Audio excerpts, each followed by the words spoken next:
Welcome back to episode 7, Foot on the Line podcast. I'm Rocco. I'm panelist Constantine. I'm Busty Lou. Okay, and we have a special guest with us. Becoming a regular installment here, we have Justin. No. Today, we have installed the 4 members of the Foot on the Line podcast. Wow. Yeah, we're swapping. Okay, because one of our members is pretty much like a type of member you might never want on your group project.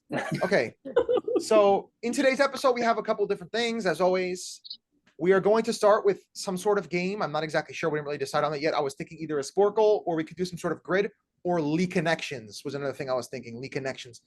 Then we're going to go into our MVP rewind, which is kind of a common thing we do. Jump into some MLB talk, some free agency or draft, whatever that is, trading, not draft. Then we're going to do, like we did last week, some NFL offseason and training camp news. And then we will wrap up the main part of the show with our top 7 quarterbacks. The out of bounds segment, not really sure what we're going to do with that yet, but we'll figure that out later. So starting it off with the first segment, I can share my screen and we can kind of figure out what we'd like to do here. Sporcle. We thinking Sporkle? Sure. Yeah. I also can't do this. Like when I was filming like this last time, it was horrible. So actually, let me stop this for a second and edit this out. I need to share my other screen because hold on one second. Not that trash team trivia one though. It was like it's like vertical on this thing. I hope this still works. What is happening? I won't have to custom this out. Obviously, that's fine. Okay, I hope it records the meeting well. So let's see. Okay. Do we see this now, everyone? Yeah. Okay. So, yeah, should we do like a sports? We could do Sporkle or Lee Connect, or a grid, or we could do a combination. Whatever you guys prefer. Something Down easier for a than last time. Sporky. All right.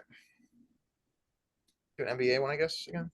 Or let's do NFL. We'll do NBA. We did NBA last time. Because we're starting with the MVP rewind, right? Yeah. So, let's see. Is it horizontal on your screen, the share screen this time? Like it's like a normal horizontal YouTube video aspect ratio? Okay. Yeah. Because last time it was on my vertical monitor, it looked horrible on the video. It was like impossible to see it. Was there a scoring by age? That actually could be interesting. I've done that one before. Mm. Done a lot of these before. That's why I gotta find one I haven't done. Go a little bit deeper back. Let's see. NBA Jam players. What's this one? Oh, I like this one. We're not gonna be able to get these last couple. This is gonna be top NBA scorers by decade, and it'll give us their team and how many points they had in that decade. Okay. So we can do that one. That one might be a little challenging, but we could try it. I'll try it. All right. We have 12 minutes. Where should we Have a start? name. We 2020. should probably start 20s. So that's Giannis. LeBron James. Giannis, LeBron James. Jokic, I'm trying to go top to bottom. I'm trying to go Luka. top to bottom, Constantine. Edwards. Durant? No. Russ. Gilgeous Alexander. Yeah. It's the current team. Curry. Trey Young, your boy. Chicago? Dak Levine. Levine. He's not on the Bulls though. I know, but Is he it was. DeRozan? Oh. Oh, I guess it counts. Okay, we got two Booker. 2010s too. Booker or KD? Booker. Yeah. It might be the team that they scored the most points with.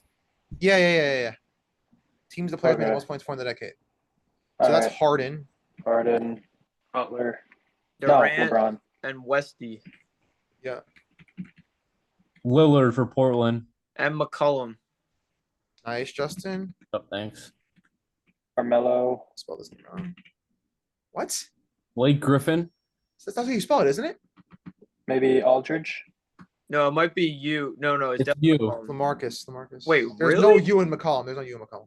Or at the end there is, but not in the Carmelo. Yeah. Wait, McCollum's had like 10 straight 20. Blake CP3. Griffin. Yeah, but they must have been like right on the fringe. Nice, Justin. Thanks. 2000 is gonna be Bryant, Kobe. Dirk. Nowitzki, Paul Pierce. Paul Pierce, yeah. Iverson? Iverson, yeah. Kid? No way. No. Oh, whoops. What is that? Martin? You think Kenyon Martin put up 16 bands? I don't know anybody on the fucking New Jersey Nets, bro. Is Yep. it Vince? It's Vince. Oh, Is that Duncan? Duncan. Oh, Gilby. Oh, yeah, that's Constantine's boy. Best peak ever. Oh, it's not! No. Cooked. Who is it? 2000. Jordan. Antoine Jameson? No, it's most points team. I don't know. Minnesota, is that KG? That's Garnett, yeah. Seattle, is that Ray Allen? Yeah. Orlando's gonna be Shaq. No. Tracy. Penny? Dwight. Oh yeah, Dwight? T-Mac. Definitely not Dwight because it's 2000s. Constantine's boy. It is Dwight. No way, bro. How is that possible though? No, it's You spelled McGrady with 2 C's. Put in Tracy. whoa, comma Grady. Oh, there we go. Good call, Justin. What's the Washington one? I'm really confused here. We did Wall. I know it's not him, obviously. We did Beal. We did Anton Jameson, right? No, those guys didn't Oh, play. we did. Oh, I didn't do. I did Jameson with an E before. That's why. That's gonna be Jordan. Malone. That's gonna be Pippen, Malone. That's gonna be Lottie or no, Peja. Hakeem. Okay, I guess it's not Peja. Who else would it be on the Kings? David Robinson. Yeah, nice call. Ewing. Reggie. Who's Miami? Lonzo Mourning. Hmm. No. Wait, didn't play Is tonight. that Sacramento, right? Yeah. How is it not? How is it not Peja Stojakovic? Stojakovic. I don't Is it think. Mullen, maybe? Oh, Mullins? maybe. Or maybe it was Run DMC. So it was Hardaway, Mullen, and what was the other one? Run TMC. I don't know. We should be getting the 90s. What is the Heat? I've never heard of anybody famous in the Heat until LeBron. It's not Alonzo Mourning. There's It's somebody not else. Tim Hardaway. Who else would it be for the Heat that scored that many points? I have no idea. And also the Kings, too. It's not Vladi. It's not Peja. So then who would it be? I don't understand. Weird. All right, we'll go back to it. Now we're not going to know any. Well, we might know some. Denver in the 80s, is that going to be Alex English? Yeah. Nice. Boston in the 80s is going to be Bird. Utah in the 80s is that going to be? Did we try Stockton? I was gonna say Stockton, but he's earlier than that. Yeah, we did Malone. No, later. You mean. Or yeah. Atlanta's going to be Dominique. Dallas is going to be. Oh God. Trying to get my back. That might be Mikhail. Yeah. Isaiah This Thomas. Gary Payton? No, he's later. No, he'd be Seattle. Oh, that is Seattle. Yeah, you're right. Is that 80s maybe? No, I thought it was later. He played later. What was that guy's name on the? Oh, Kemp. Sean Kemp might be. Gary Payton wasn't Adrian a scorer, Dantley? really. Yeah, it was Dantley for Utah. Dallas? Was that Michael Finley, Constantine's boy? No. Isaiah Thomas. Yeah. That's Detroit. Nice call. Chicago in the 80s. Is that Artis Gilmore? No, that was too late. Horace Grant, maybe? We did Pippen and Jordan already. Not gonna be Robin, obviously. Did Pippen get is he actually on the list or no? Yeah, he's on the 90s, on the bottom of the 90s. Yeah. Oh, Would it be Horace?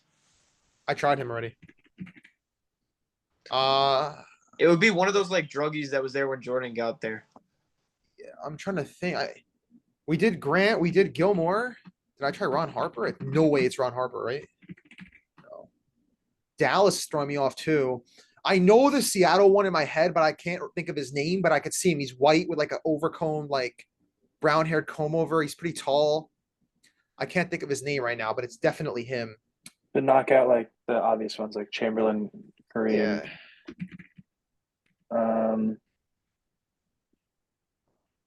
Yeah. Oh, I didn't do the right spelling. Bill. Russell may not be on there. He's not on there. Hmm. What was the he'll guy's be- name? Who's the logo? Jerry West. I tried him already. I did him when I did Westbrook. Hmm. Is Moses not on this? I'm surprised about that. Bob McAdoo. There he is. James McAdoo Savitt. It's Aiden's uncle. Yeah. Who Part of the just one of mafia. the guys passed? 70s Yeah. Jeep Detroit. What is 70s Detroit going to be? One of the Wallaces. They're not that early though. I'm just like naming random names. Is Maybe Magic maybe anywhere? Tino Mobley. What? Magic isn't anywhere? Oh, I didn't even try him yet. Good call. No, he's not. I don't see Lakers anywhere. Wait, is Glenn Rice the Miami guy? He might For be. the 90s. Good pull, Lucas. Nice. That Kings one is really pissing me off because I think it's Peja, but they're not accepting my spelling. Did you Try his Google first their name. Glenn Rice? I'm gonna look up. I'm just gonna look up his name just because the spelling should not be a problem, or should not be like a detriment to us. Maybe they want the accent. Dude, how is he not there? It's impossible. It's definitely him, bro. It's gotta be. Who else? Maybe Arvidas Sabonis is in here somewhere? No. Try D Boogie. D Boogie? Dr. J. Not on there, unfortunately. What? Oh, that's Houston in the 70s. Is not Olajuwon? No. Yeah, Baltimore. He was later, I In think. Baltimore. What is WSB? Who's Where the is guy? that? Oh, Who's I the don't guy know that what that passed is. away? Washington basketball? Who's the guy that passed away this year? He played for the Celtics. Big white guy. Larry Bird. Kevin McHale? Yeah, no. He's a coach. Oh, Gosh. he was on the Oh, Lakers. I he's think. not going to be on there, Walton. No, he's not on there. Oh yeah, Bill. Oh, Bill Walton. No, he was Celtics. You're right. Oh, actually, don't talk for a second. I think I have a name here. Yep. Hmm. Hey, Coos. Dave Cowens, too? No, he's not on there. What about Rick? Smits? I tried him. No, the guy who shot under. Rick Barry? Could be. No. No, Like Gil Goodrich. James Bro, he was on Worthy. this list as an Peter under. Elgin Duckworth. Baylor. Elgin Baylor. He's on there. There. No Barkley. That's surprising. Oh, yeah, we could try him just in case. How much time do we have? 2 minutes. 2 minutes. Rocco, try Kevin Duckworth. No good. We're at like 70%. We should get the 90s Kings one for sure, but whatever. What's WSB? I don't know. Constantine has the same thing. Washington basketball is the only thing that comes to my mind. Your man. We But could that's- be getting these Celtics. Who are all these? But it says Celtics? the city though. So I'm confused. Well, I tried the Celtics. I know. Oh, Cedric Maxwell's definitely there as well. What? I tried McHale. I tried Havlicek. I tried Cedric Maxwell. I tried Adrian Dantley. Is he there? No. There's another one that I'm not remembering. Is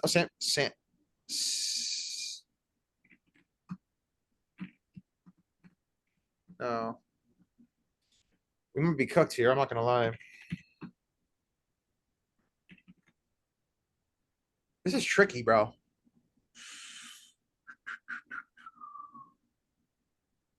This dude on the Kings was second in scoring. I'm For the saying, bro, decade. it's definitely Peja. It's got to be Peja.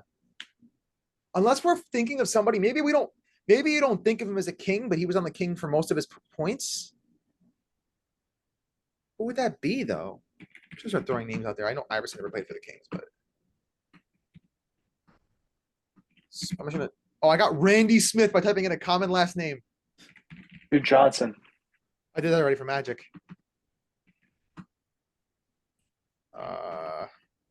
Smith. Oh wait, you already did that. Stevenson. White. Jojo White. Wait, did you put Oscar Robertson in, right? Bro, we're farming. Yeah, he's up there for 1960s. Come on, we gotta get to 75%. We're farming. Keep farming last names. I can't think of any more. Start putting in colors. Put rice for yellow rice.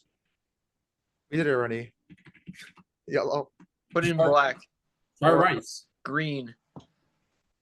Yeah, all the colors. I don't know. We're about to see this. You didn't type rice for yellow rice. Mitch Richmond. Okay, I should have got. That was who I was thinking of. Tom Chambers. Watch, he's gonna be a white guy with a comb over.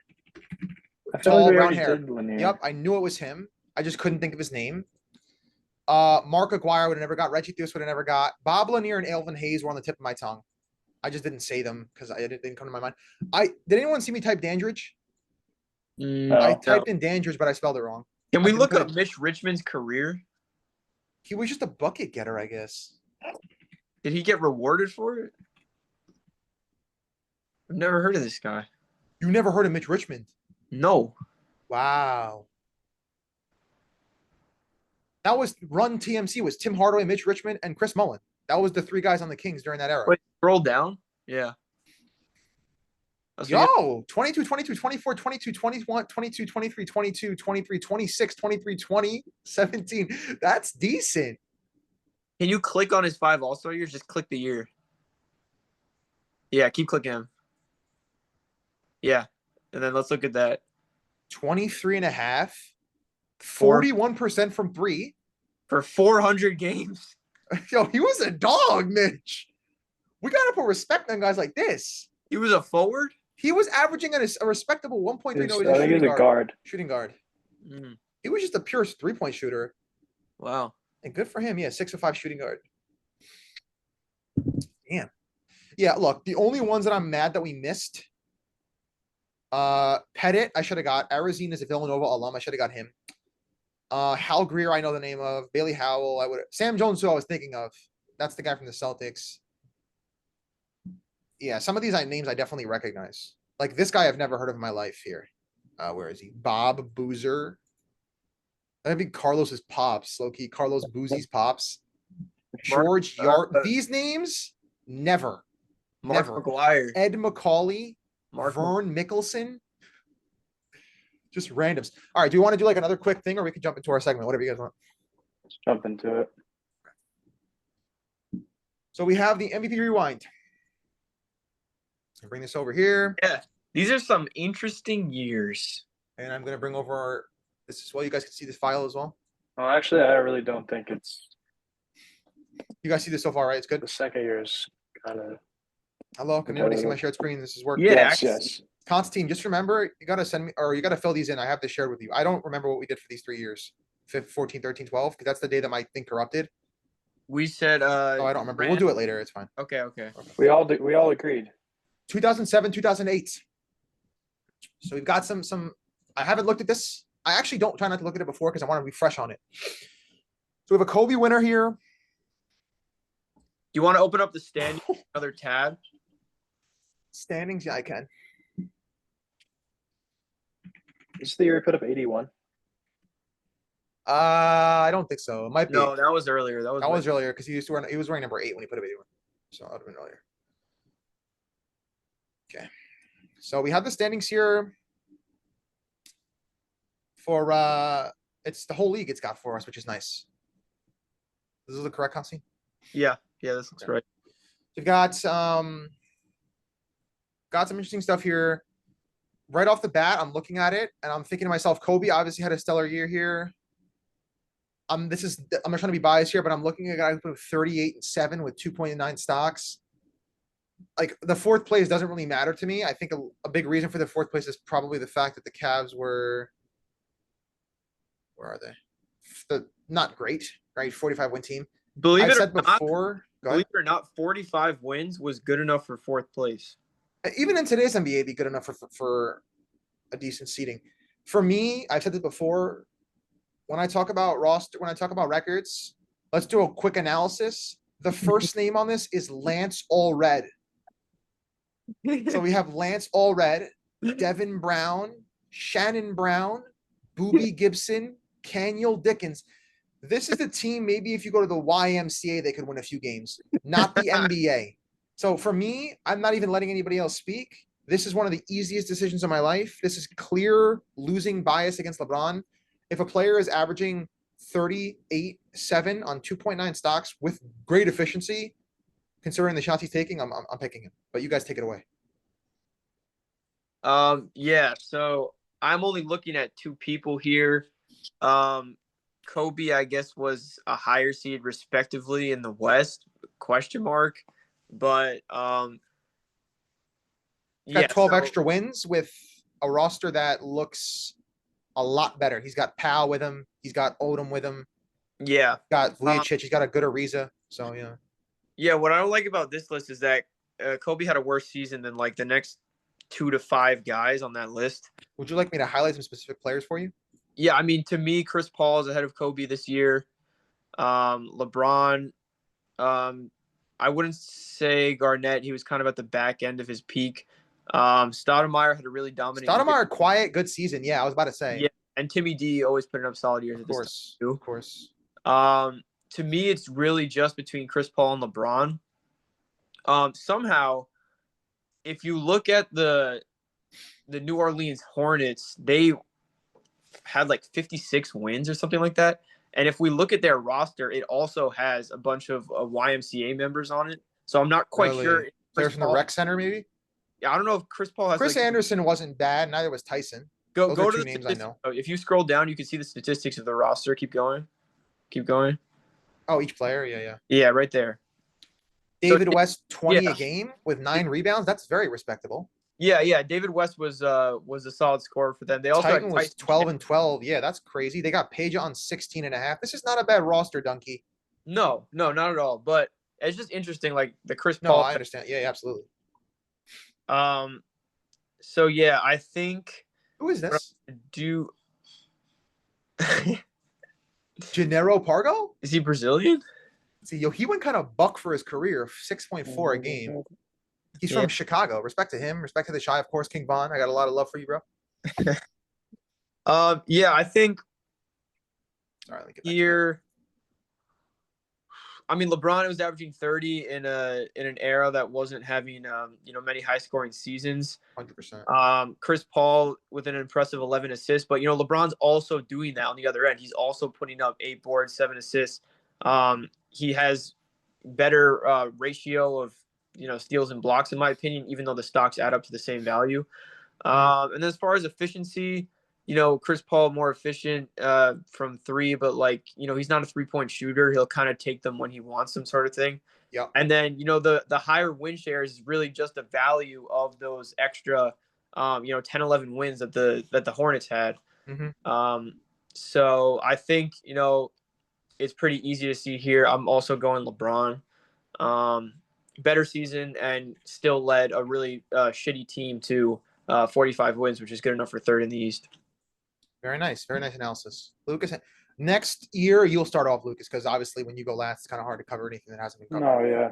I mean, I was between those 3 guys, Paul, Kobe, and LeBron, but I was going with LeBron, but you guys covered most of it. Mm-hmm. Where were the Lakers, Constantine? Were they? They were first in the West. Okay. I mean, that definitely has some influence. Which I do think, I don't hate giving Kobe this award just because of those 12 games is a lot between him and LeBron. But weirdly, actually, let me interrupt you for a second. His win shares are significantly lower. Yeah. Which is interesting. Very interesting. And he played 7 more games. So he's contributing to winning a lot less than LeBron, who's on a way worse team. So it's just an interesting thing, but yeah. Plus his win shares are just simply inflated from playing less games. I was also injured this season, by the way, for a little bit. So I don't hate giving Kobe the award. I think he was, throughout his entire career, he needed at least one. And I don't hate giving it to him during this season. Obviously, LeBron's numbers are better. I think it's another thing where the team record is overlooked and dependent on too heavily when giving the award out. So, yeah, I would also go with LeBron. Okay, very nice. Now we have. Just write this down here. Oh no, that was not actual winner. Our winner is LeBron. Next Rocco, year. sure, if you just want to fill in the gaps on that list, I'm pretty sure we all went KD, LeBron. Yeah. I think the order was switched for some, like we didn't all agree, but the reason I put these like this is because I know who the winners were. So it doesn't matter really Yeah, true. because we have our winners, but I will put them in later. I want to try to I'm going to look back at the video because I want it to be like exact. Yeah. 2006, 2007. This one is the Dirk year. This is the infamous Dirk season where he kind of went a little crazy. Lucas, kick us off. I can highlight certain players if you'd like me to. I'm just looking at LeBron right now. Right. Constantine, look at this. Your boy Gil Arenas. Yeah, Gilly. Oh, they're great. He's playing 40 minutes a game. Pretty good efficiency. Yeah, I do think that. Want me to highlight the top 5? Yeah. Easier to see. And we'll give a special shout out here to Baron Davis. Great season from him right there. I do think that Dirk should have got this one. If you look at the win shares, he's up by like 3 whole. Yeah, points. let me look at the standings again. 25-8 or 25-9-3. I'm pretty sure they were the best in the NBA that year. Yeah, they won again for me. I'm just gonna say now. 67. Yeah, they were the best with 67 wins. The Cavaliers were. I mean, I haven't said anything They about weren't bad. specifically LeBron. The Cavs were 7th. Let's look at the Mavs roster quick, just out of curiosity. Barea was a contributing player. This is not crazy, but Stackhouse was a great player. Jason Terry was a great player. Barea gave some good minutes, obviously, here and there. Eric Dampier was a decent center in spot minutes. We can look at the stats if we want to. We've got 19 from Josh Howard, 17 from Terry. You know, respectable. I wouldn't say this is a particularly good team. This doesn't No, have 100% no. 100% no. I just think that this was Dirk's prime, where if you gave him the ball in the post, you were expecting it to go into the hoop. 100%. Like he was unstoppable. And I mean, I'm sure obviously it's LeBron. He was only 22, right? Something like that. Yeah, 22 years old. He spent 40 minutes with a team that's not great. And just looking at Nash makes me so upset. Why? I don't know. Just that he's there. Like, yeah. For not me, that he's there. It's just like not the nature of like I think during that era, people just love to see like a floor general. Yeah. Like Kid, and that was coming off also like He's making you mad now. Think about what we're gonna see in the next episode. Yeah, I mean he's very efficient. But he wasn't a score first guy, and I feel like the MVP should be able to score first, if that makes any sense. Yeah. I agree. Yeah, I'm actually gonna make an interesting pick here, but you guys go ahead. I think I'm gonna stick with Dirk. Okay. Out of curiosity, if I remember correctly, how many wins did the Lakers have this year? I think they were 42 and 40. Is that correct? Yep. Okay, yeah. See, that to me, like I was looking at Kobe's numbers and I was like, wow, he had an even better season than he did last year. And like 42 and 40 is just not going to cut it. And I'm somebody that doesn't overvalue wins too. So I'm not really looking at Cody. Even I said Cody. I'm not really looking at Kobe, even though the 31 is pretty impressive.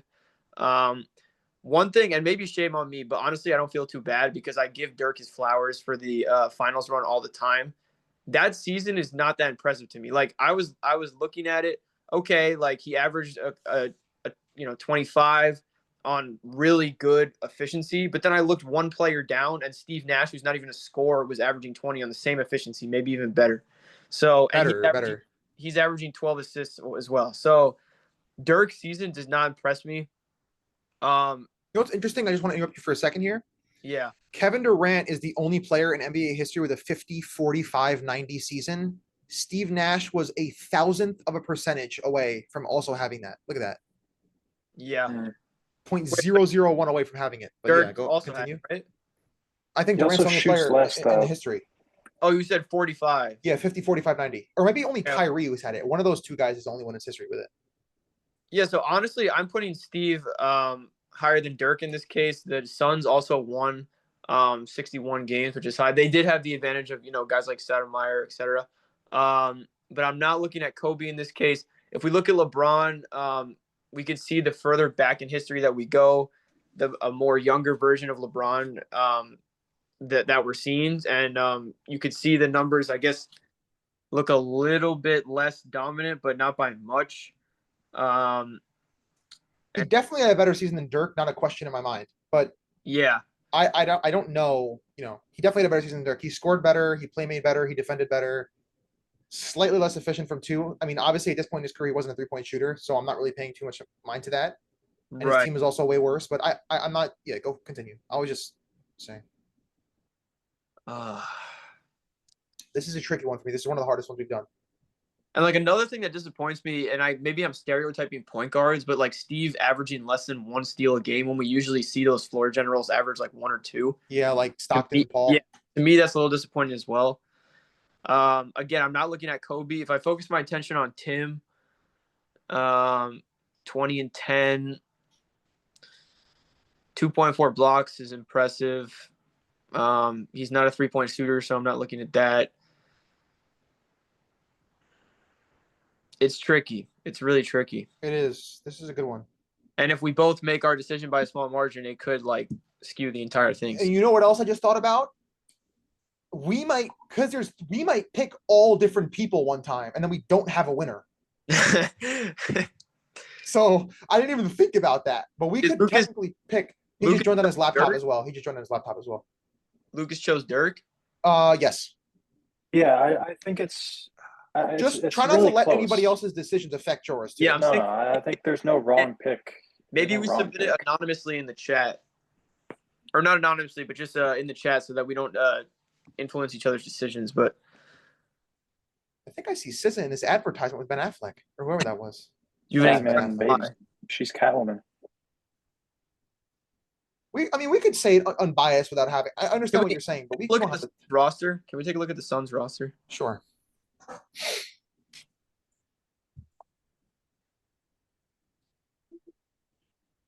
It's a good roster. Leandro Barbosa. This is a very good roster.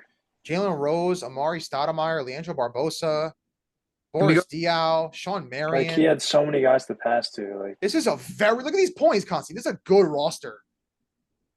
It's a good roster. Fourth in Depoy. You could have put Amari in the MVP. 6th man of the year. This is a very good roster. Very good. Yeah. Defensive first team for Raja Bell. All-star for Marion. NBA first team for Nash and Amari. 6th man of the year for Barbosa. This was a loaded roster. Then it also comes down to like. And Diaw here too in the beginning of his career.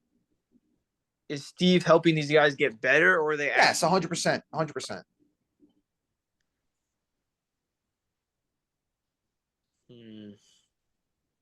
I think we're going to be split 3 ways for this one. We have to figure out how to handle that. But go ahead. I think I'm going to eliminate Duncan from the bunch. Okay.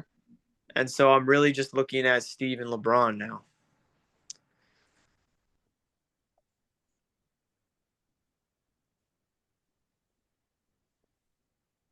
I mean, if you're looking at people besides them, then I don't want to, unless your decision's already made up and you're just going Bron. But I'm between 2, but it still amazes me how bad he is at free throws.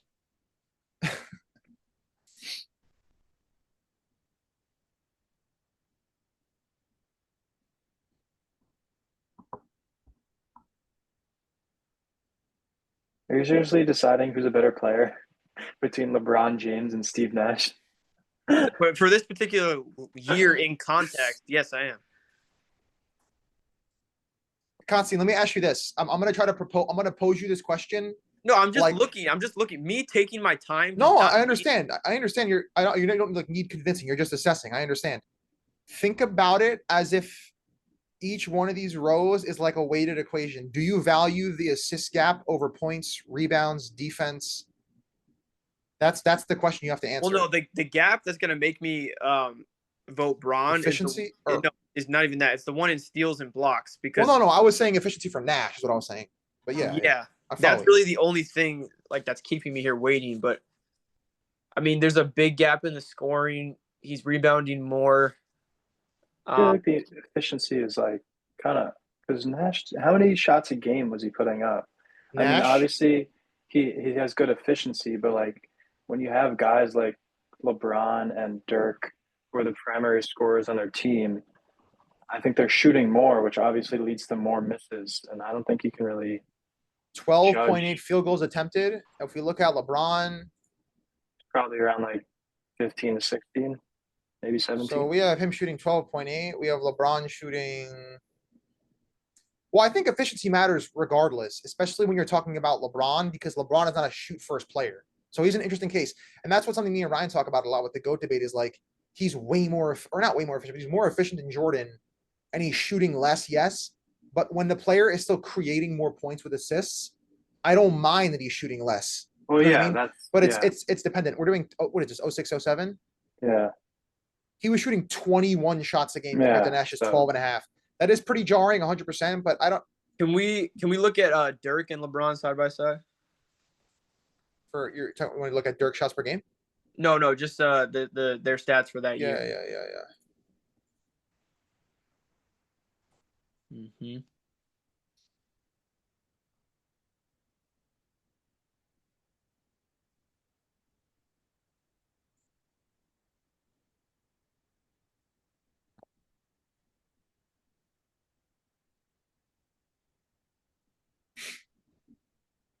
Yeah, so to me, LeBron's beating out Nash, and now I'm just reevaluating whether I think Dirk is the MVP or not.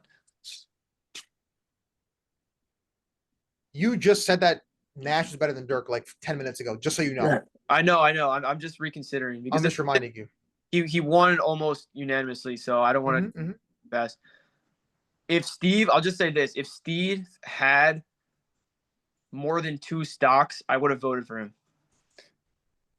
He had 0.9 stocks. Yeah, if he had 2+, I would have. Oh, okay.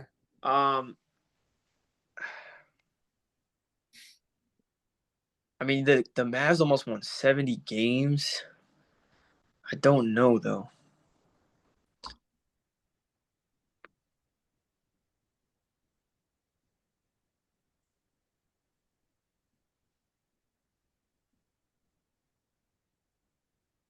You guys can talk. No, we're waiting on you. waiting for you.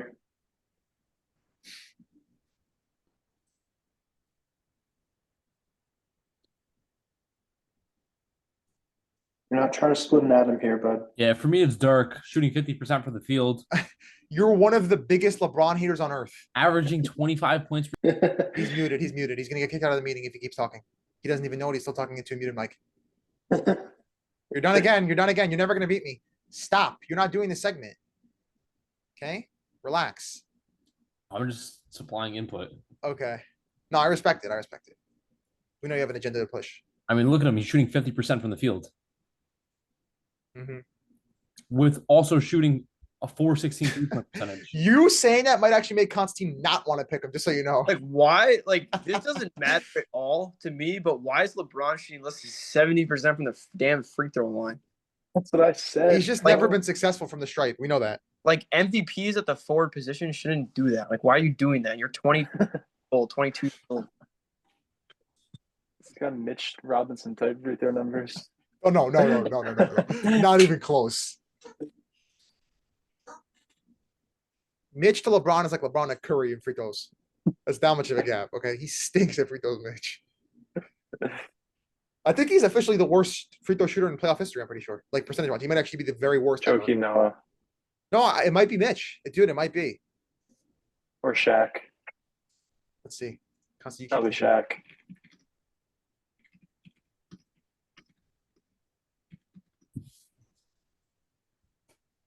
Oh, 0. Well, it doesn't count though, because that's in a single playoff run. No.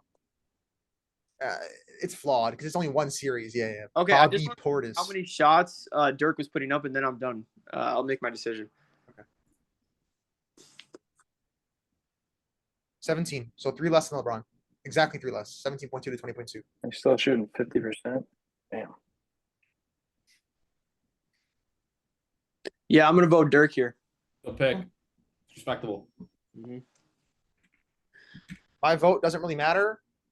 I was torn between LeBron and Duncan here. I was heavily considering going Duncan or LeBron as my 2. I like this stock number here, Yeah, but we didn't even look at this team, but I'm pretty sure this team was insanely good. Yeah. I think Ginobili had a really good year. We have, Parker. we have Duncan, we have Parker, we have Bruce Bowen, we have Ginobili. Best coach in the league. Yeah, I mean, this is a stellar team, obviously. We have an all defensive first team here. 6 man of the year, second place. We have an all-star and MVP 15th voter. I'm probably teetering towards LeBron. It obviously doesn't matter, but the thing that kind of gives me that notion of LeBron deserving it this season is because if we're looking at the discrepancy, the fact that Dirk was shooting 17 shots compared to LeBron's 20, those 17 shots that Dirk was shooting, I'm just saying this off of obviously the top of my head, but this can obviously be researched if we wanted to go into it, is that I'm very confident the quality of shots Dirk was getting was significantly higher because his teammates were detracting more gravity from him than LeBron's teammates were. I'm going to guess that people probably weren't playing deny on Boobie Gibson that much. And Anderson, Varejao, like those guys are not threats. I think they were probably focusing Dirk, but they weren't for. Yeah, but I understand what you're saying, right? You're saying Dirk is getting a lot of attention too, but if you put him in the post, yeah. Right, as I'm saying is the shots that Dirk's shooting, if he's shooting 17 a game and he's shooting efficiently, but there are wide open post fades and shots where teammates or opponents are guarding 20 points per game, 17 points per game, 12 points per game, guarding other star players or great role players, obviously the shot quality and the shot diet is going to be a lot better than the shot diet of somebody who's getting all the defensive attention and game planning because his team is horrific. So the 3-shot difference and the significant dip in efficiency is not enough to convince me that Dirk deserves it, considering the quality of LeBron's shots are much less due to his team. I mean, the truth is we keep saying his team's horrific, and I understand that LeBron had insane backpacking abilities during these years, but they won 50 games. And I don't care how bad you are. If you win 50 games, you're a good team. Sure.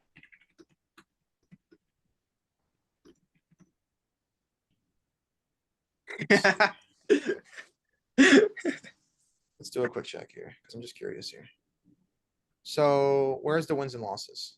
Wins and losses are these two columns here.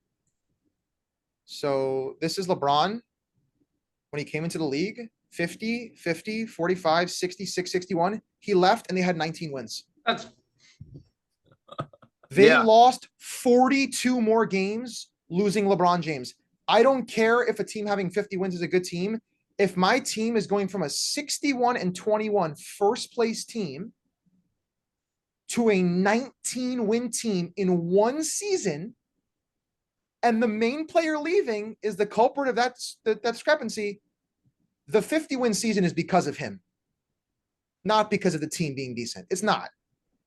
If we're looking at 42 wins wins some teams that make the playoffs get in the season. You're basically carving a playoff team out of their record, and you're left with 19-63. I'm just saying, and we see the same effect with Jokic today. They did the same effect. They did the same thing with Jokic today. Okay, were the Nuggets with Jokic without Jokic? That's why we have this. Right, but some teams, even with a generational player, are so bad that their shitty players are uncarryable. But these Cavs at least were carryable. Can you give me an example of that? Like, what do you mean? It happens in basketball all the time. So give me an example of another team with a generational player that's still so ass. Ass. I'm saying we could potentially say that about the Spurs, assuming Wemby comes back. Maybe. I mean, but in LeBron's first few years, but we haven't seen Wemby's peak, so you can't make that comparison yet. Yeah. Also, I think we're getting a little distracted from like the 2006 MVP rankings because that's what we're talking about right now. Well, yeah, but you narrowed it down to LeBron and Dirk. I think it's LeBron. I'm just trying to explain to you and convince you that it should be LeBron. Right. So this is exactly what we're focusing on. I'm just saying Wemby had just played a season and then got hurt. Yeah. So you can't use that analogy. Of course, I agree that he's generational 100%. But we have never seen a team generational proven talent on a shit team. We've not. A 19-win team that's uncarryable. Wait, a generational talent on so like Constantine. If I understand correctly, Constantine is saying that there are teams, even with great players, are still horrible. So he's saying that at least the Cavs were carryable enough. I'm asking him to give me an example of a team with a generational player, which is the wording he used, that still was horrible. And he said, Wemby, we could say it about him. But I'm saying Wemby has not done anything yet to prove that he's actually generational. We think he's generational, but he hasn't put up generational numbers. So we've not seen, I don't think we've seen a generational team that's been that bad, that's been uncarryable. Yeah. What you're saying is fair. I think what I didn't like earlier on is you said that Dirk's teammates were like distracting other defenders. But at this point, like LeBron is in his 4th year. He's obviously made a strong reputation really fast as like this dominant, freak athletic basketball player.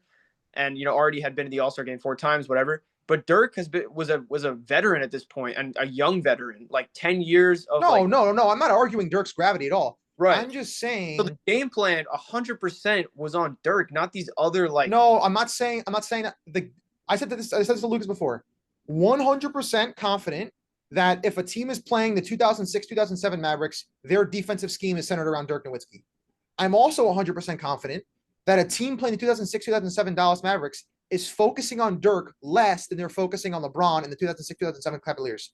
Think about it like this. If a team is dropping from 60 wins to 19 in one season, if you can eliminate LeBron from the team, imagine how bad the rest of the team is going to be. If you can deny ball on him the whole game, that team is going to be pretty much incapable of putting up any valuable numbers on the board. With Dirk's team, if we look at the roster itself, and this makes me think a little bit about the Thunder. Obviously, the Thunder team we saw this year is much better comparatively to this full Dallas roster. I 100% I think that. But when we see Dirk off the court, that team still, to me, I have not looked at on-off numbers, looks like a capable team that I can trust to actually hold up in minutes.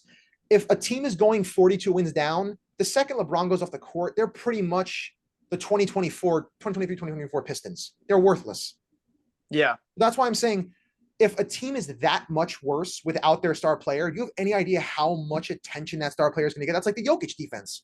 They're sending 3 at him every position pretty much. They're putting 2 on him and 1 in help for the drive. Mm-hmm. That's what I'm saying. I think if we're talking about value, which is what we should be talking about, LeBron's value is undeniably higher relative to his team, and absolutely, if we look at the difference in records, than Dirk's. Not a question. Not a question. I think I wanted to point this out about Lucas's logic because I don't like it, but I'm not trying to make you change your pick. But he said like Dirk was in his prime, so I think we'll give it to Dirk. Because a player's iconic and they had a bunch of good years, I don't think we should just like hand them an award just to like give them their pay due, like they did with Embiid. Josh, that goes back to the Josh Allen thing. That's what I'm saying. Yeah. So if a player is in contention for MVP but never hits that top of the mountain, we shouldn't just be like, okay, damn, here you go, like Embiid got and Allen got. That's not fair. That's not right.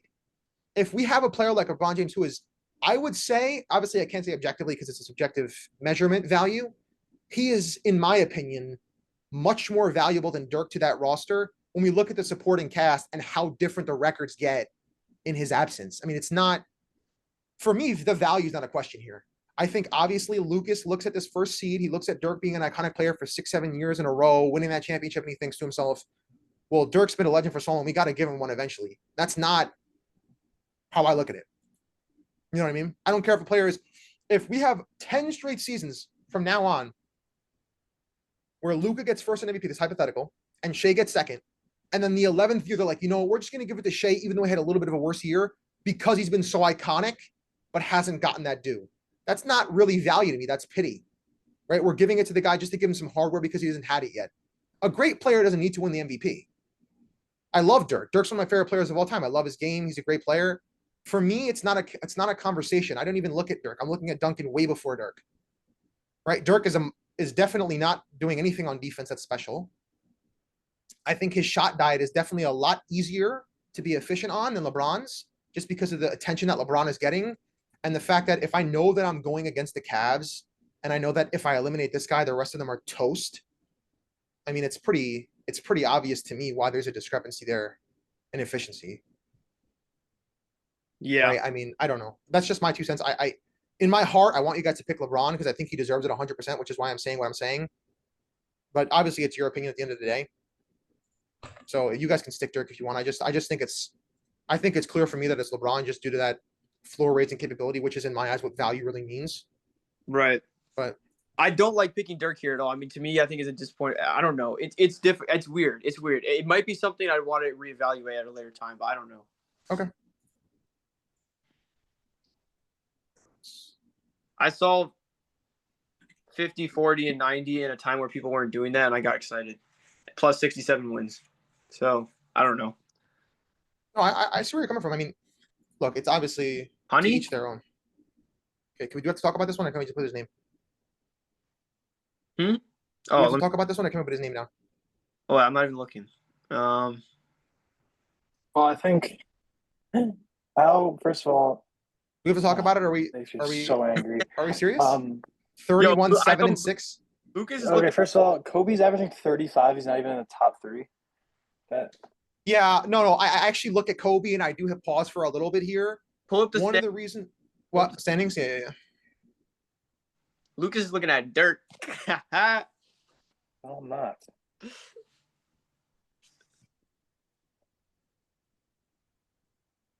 Hold on 1 second. I mean, Dirk arguably had. This year is better than the one you just voted MVP for, just in case you're wondering. Yeah, but LeBron and this year is better, and LeBron wipes the floor.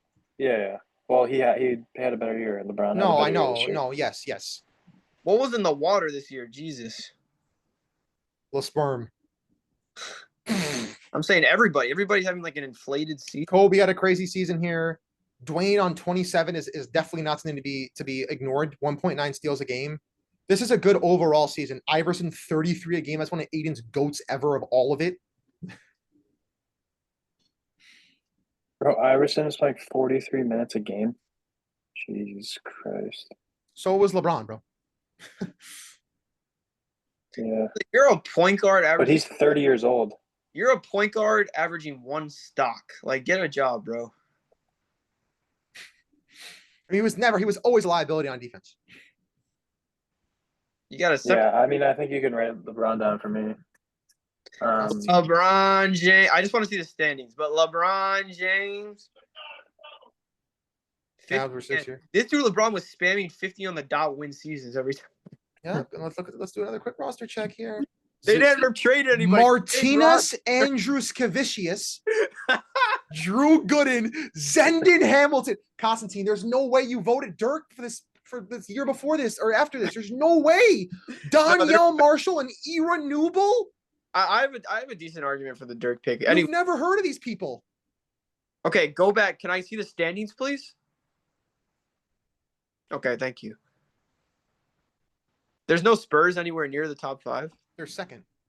No, I'm saying an MVP. Oh. No, Duncan was 8. I mean, they probably all had a good season here. We could look. They probably all did like equally like sweaty. Let's see. Yeah, they like to space it out. Yeah, they have crazy like point distributions. Like we got TD, Parker, Bruce Bowen with a good season, Finley with a good season, Michael Finley, your boy, Constantine.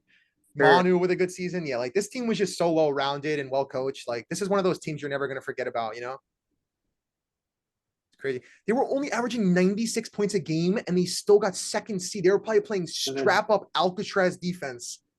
My goodness. League rank. First in defensive plus minus. First in free throws and field goals attempted. 8th in defensive rating percentage. Yeah, they're crazy. That team is very well coached, man. Very well coached. The Lakers 7th. This was the 81-point game for Kobe, right? It might have been. I think it was even further back, but what's your pick here, Constantine? I already said LeBron James. I just like looking at the other people there, but so I think LeBron's officially past Jokic. I want to say that I think Kobe should have been higher. I feel like if you're averaging 35 points, I don't care what your other. Oh no, he should have been top 3, no question for me. Yeah. Yeah, I just want to see Kobe for a second. I didn't see Kobe. 35, 5-5 with good steals and good 45%. Dude, he was probably shooting 87 shots a game this season. Well, that one game's gonna inflate it. I'll just say we gave 27 attempts, 27 field goal attempts per game, and he was averaging 45%. I kind of want to give this to Kobe just out of respect, dude. He's putting up 35 points. Something I noticed: the MVP we gave to LeBron 2 seasons ago, the first one we did for the segment, is basically the same season that we're seeing from Kobe right now. But I just want to look at it a little more closely. Well, he had better rebounds and assists, but Yeah, true. Yeah, and efficiency too, probably. and blocks. But I'm pissed you gave that one to LeBron last season for over Dirk. I'm really pissed about that. But move on from it. Are you gooning to his stats constantly? Like, what are you doing? No, sorry. Alright. sorry. Are we good? Yeah, Yeah. we're good. Okay, so the actual winners this year, 2008 was Dirk, right? Or no? yeah, LeBron. no, for LeBron. Oh, it was Kobe. It was Kobe. Oh, actual. Oh, Kobe, Dirk, Nash. Yeah.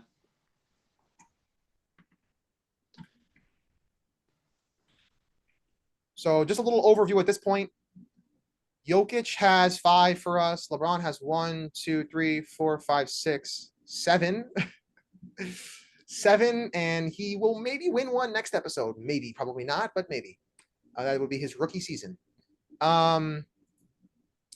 Look, I really think he should have won this one. I'm stand on that, firm on that, but I'm obviously you guys pick what you want to pick. I'm not going to refute that. So this is what it looks like so far.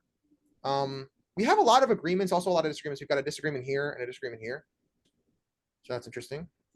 So this is where we've kind of strayed from the league. So I guess like a little less than half the time. But obviously, I think it's going to change more when we go further down. I do. yeah. Yeah. Because the more we go down, the more we're going to assess things differently than they did. Also, back we in the day. we know less about those seasons. Yes. Yes. Well, some of the So we're Jordan just- seasons I looked into a lot when I did like some research in the past. Well, yeah, but that's like a little bit. Like That's the a skewed, 90s. obviously, because Jordan is 3 Jordan. straight episodes of giving Braun 2. Okay. So from here, let's see what we'll do. Good stuff so far. We're definitely taking a good amount of time on this. We're getting some good discussion going. So yeah, we can do MLB now. You guys can take it away with some MLB overview. I'm happy to pull up some links if you like. Justin, your number is now being called. The big leagues are calling. MLB time. Yeah, I can start. No, let Justin So- kick it off. He hasn't said anything yet, the kid. All right, yeah. No, Lucas can start, and I'll go Alright. off that. So All right. Yeah, so trade deadline ended today. Lots of stuff happened in the past 24 to 48 hours. Carlos Correa back to the Astros. Duran to the Phillies. Mason Miller to the Padres. The Mets just traded for Ryan Helsley, and Cedric Mullins and Tyler Rogers. Suarez to the Mariners. Suarez to the Mariners, that's another big one. I saw something on Twitter about Adolis Garcia being traded, but that was a rumor apparently. But yeah, I think it's gonna make the playoff teams a little more exciting, as it usually does. Obviously, me and Constantine can go into the Mets more about what those things are going to do for them. But Justin, if you want to talk about what the Yankees did. So the Yankees just basically stacked their bullpen, which they desperately needed. They needed to add another starting pitcher, but they didn't. They should be fine with starting pitcher with Luis Gil coming back. But they did put in a lot of work. They got Ryan McMahon, a great defensive third baseman who's going to hit for, I think he's hitting for like 220 right now, which isn't great.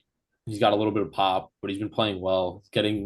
Putting the ball in play, which is good. Not hitting these little soft ground balls. He's having productive outs. Ahmed Rosario, it's kind of just old. I'm not really sure what they did, why they picked him up. Utility guy. Yeah, utility guy. Good defensive player. Mets legend. They picked up Austin Slater from the White Sox, another outfielder. I'm not really sure. He's probably just gonna be another utility guy, right-handed bat. He does kill lefties. His numbers against righties aren't good. He's great against lefties. Probably just somebody they can throw in there here and there, give Judge a break, especially with Judge on the IL right now. David Bednar, they got from the Pirates, another dominant reliever. He's got nasty stuff. I wanted the Mets to get him, but Jake Bird, another dominant reliever. They actually traded for Jose Caballero. I don't know how to say his name. Yeah, that means cowboy. What? It means cowboy in Spanish. Oh, wonderful. Caballero. Yeah, they traded for him, picked him up from the Rays. He was actually middle of the game when they traded him today. He's a decent contact bat. I think he is tied right now for the most steals in the league. I think he has like 36 steals, 37 steals, something like that. So very fast, great, another base runner because the Yankees don't have too many people that are stealing bases like that besides Volpe. Dominguez can steal a base or two. Bellinger, not really. Yeah, that's basically it. And then they got Camilo Doval, whatever the hell his name is too. You're good at pronouncing. Oh yeah. Yeah, The thank you. Giants. Oh yeah, from the Giants. Dude's a flamethrower. Throws 104, 105. I think he's got like a 2.5 or 3 ERA right now. Yeah, he was our last year. He's pretty good. Yeah, he was an all-star. But yeah, like Lucas said, a lot of big deals, a lot of people moving around. I was hoping the Yankees got Eugenio Suarez. He's hitting like 36 home runs this season. It would have been a great third base addition for us, but I'm happy with McMahon. Anything to get whatever we had at third base out, because I couldn't even tell you the third basemen I've been playing. Bader was another one that surprised me to the Phillies. The Yankees were in trade talks with the Twins about Bader, and I kind of got excited because he's one of my favorite players that played for the Yankees. He was electric in the playoffs for us. He was just like a good, like a fun player on the team, like similar to Jazz. But yeah, the Phillies got Bader. There's something else I wanted to talk about, but I'll let Constantine go. All in all, I just wanted to great grade. Huh? I give the Yankees a great grade on their trade deadline accusations. I think they made 8 pickups. Oh, there was one thing, yeah. So they were in trade talks with the Marlins about Sandy Alcantara, and they wanted Spencer Jones, and they were smoking cookie because they were never getting that. I have a quick question, actually. I'm not even trying to troll right now. I saw something about Aaron Judge being hurt. Is that true? Or is he good? Yes, we discussed this. I'm sorry, I wasn't here. I had to go get some water. Is he playing or is he done? He had a sprain in his right elbow. He wanted to DH. Someone saying he was going to get Tommy John or something. No, he wanted to DH. They wanted him to just take the 10-day break instead. So he's on the 10-day IL. Oh, so he's good. Like he's fine. He'll be fine. Yeah, he'll be fine. It happened like 4 days ago. All right, you guys continue with this. I just want to say one thing quick. I think because we kind of took. I mean, I'm glad we were discussing. We took a little bit longer on the MVPs than I anticipated. We will not do the off-season and training camp news this episode. I don't think. So because it's already been an hour. And there's not going to be much more news for next week because we're still off season. Yeah. So we'll go to top 7 QBs. Yeah. And then we'll just finish it there and we'll do out of bounds if you want to stay. You don't have to, but continue with your MLB stuff.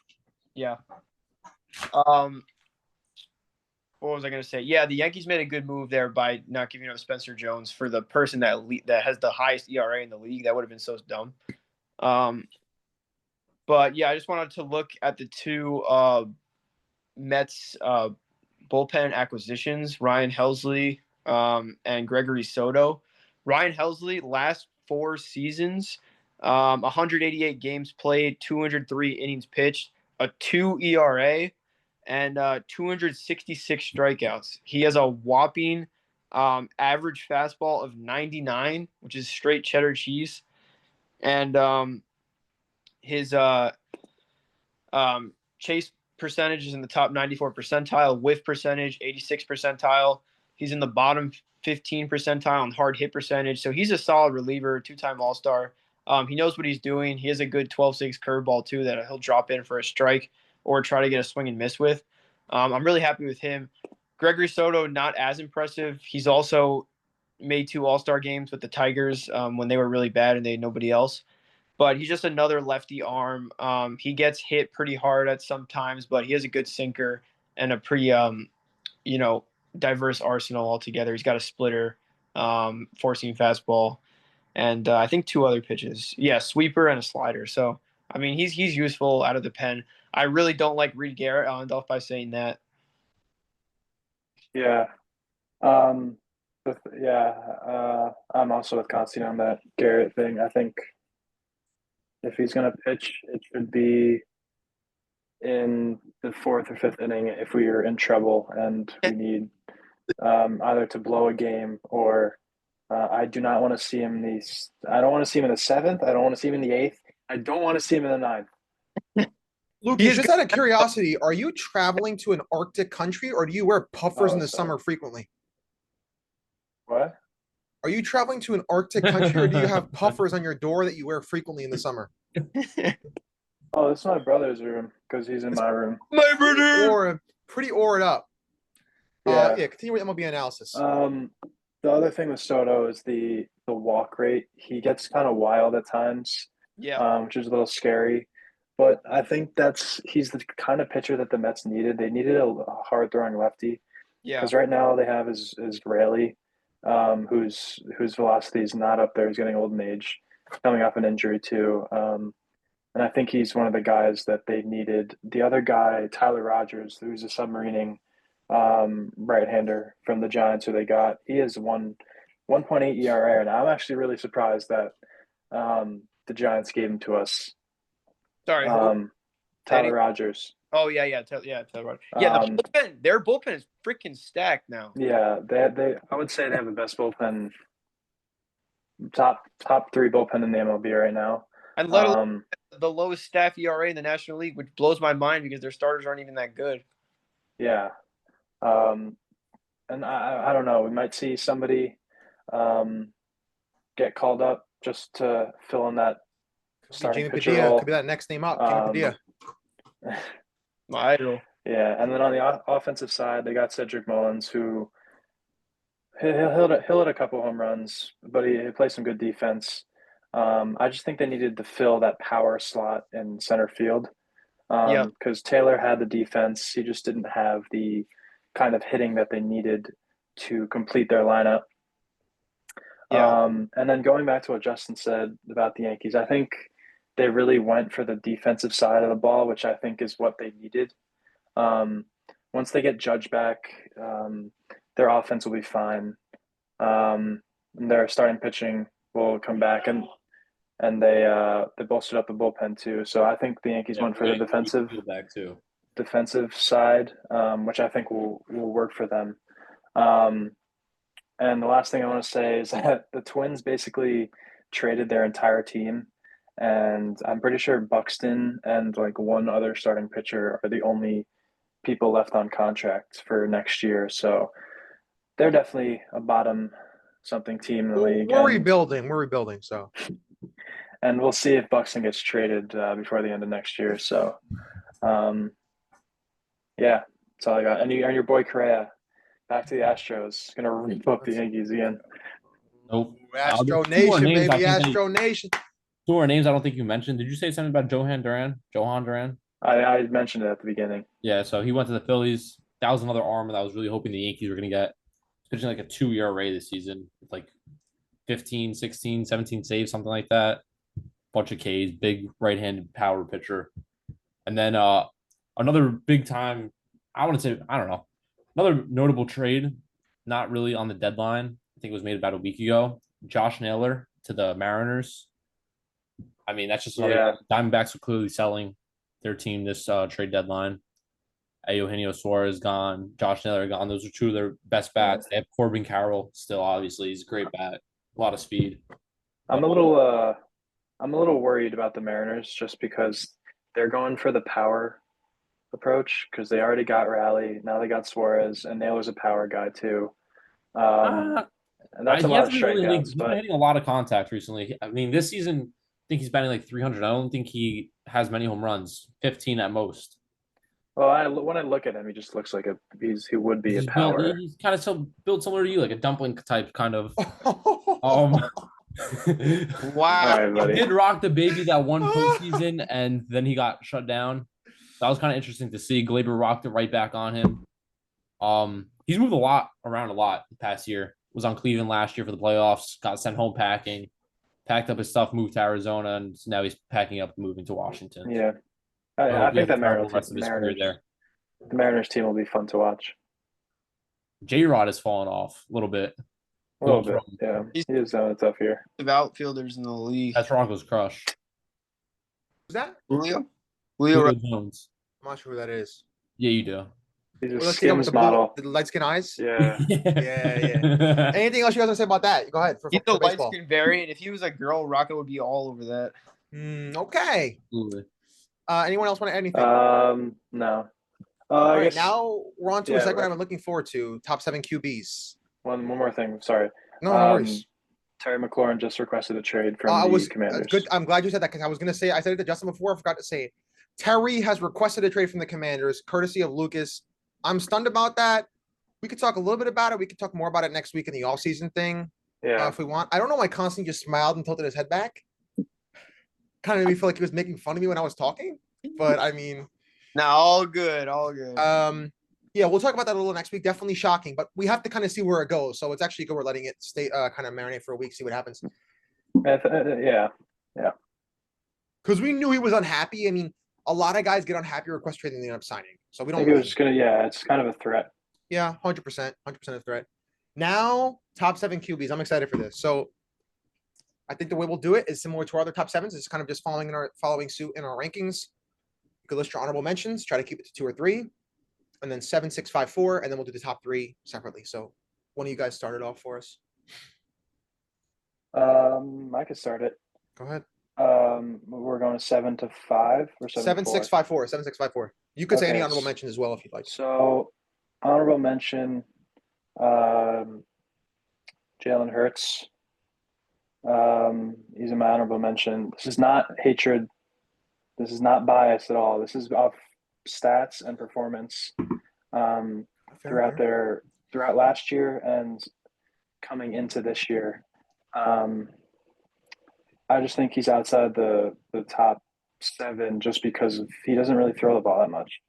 And just with that offense, it's tough, but and I really I think there's 7 quarterbacks that are definitely better than he is. But I would completely understand if you guys have him in your list. He's just not in mine. My 7, I have Stafford. My 6, I have Herbert. My 5, I have Daniels. And my 4, I have Burrow. Yeah. I would have put Herbert higher. It's just the injuries and the playoff performance have been really disappointing. But we've all seen how he can launch the ball 70 yards effortlessly. So, and Stafford's one of those guys that's always there, doing his thing. And Nakua has had great seasons with him, and Cup too, even in Stafford's aging years. Very nice. I'll go after Lucas because I have a very similar list. So my honorable mentions are Jalen Hurts. Lucas covered him. Jordan Love. Jordan Love is very, very talented. Has one of the best arms in the league.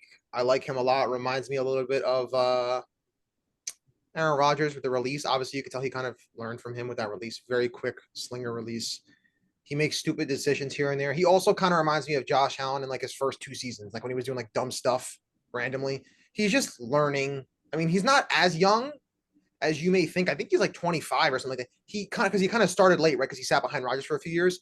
So it's a tricky situation. I mean, I do like Love a lot. His receiver situation has been like deep, but not like good. So it's like kind of tricky there. And then my other honorable mention, I just did a third one, is TJ Stroud. If you would have asked me 1 year ago, he probably would have been in the top 7. Weak season for the Texans. He had a tough year last year. Yeah, weak season for the Texans. I don't particularly really like Stroud that much anymore. Just for some reason, I kind of turned away from him as one of my, more favorable quarterbacks in my eyes. Just the way he was playing this year was like not really. It looked a lot different than last year. I was kind of disappointed to see that. I expected a lot better. Nico was still great in the limited time he played. I mean, he's still going to provide obviously for his receivers, but we'll see how he does this year. I think this year will be interesting because he has no more Tank. He has no more Diggs. He's going to have to rely on that Nico connection heavily. So we'll see how that goes. I mean, Mixon obviously had a good season, then kind of fell off a little bit in the last couple of weeks. So it'll be interesting to see how Stroud progresses. Mixon's going to be hurt for the first few weeks too. Yeah. 7, I have Stafford. 6, I have Herbert. 5, I have Daniel. Same as Lucas. So that's why I went right after him. We have 4. Oh, Mahomes. Now the reason I have Mahomes 4, and this is not to push a narrative. I genuinely believe he's the 4th best quarterback in the league right now. If we're speaking of resume and greatness and respect, it's the same thing as putting like LeBron and Steph in the top 3 still. I don't think you should be doing it, even though when we look at a guy like Mahomes, I don't think anybody denies, like, who would you rather have in a playoff game? I'm picking Mahomes over everybody in the league, probably, right? Just because of who he is and his reputation. But as far as best quarterbacks, he doesn't have his legs like he used to. He can still, scramble in short spurts, but he doesn't have his legs like he used to. And he's been disappointing me in the year, honestly.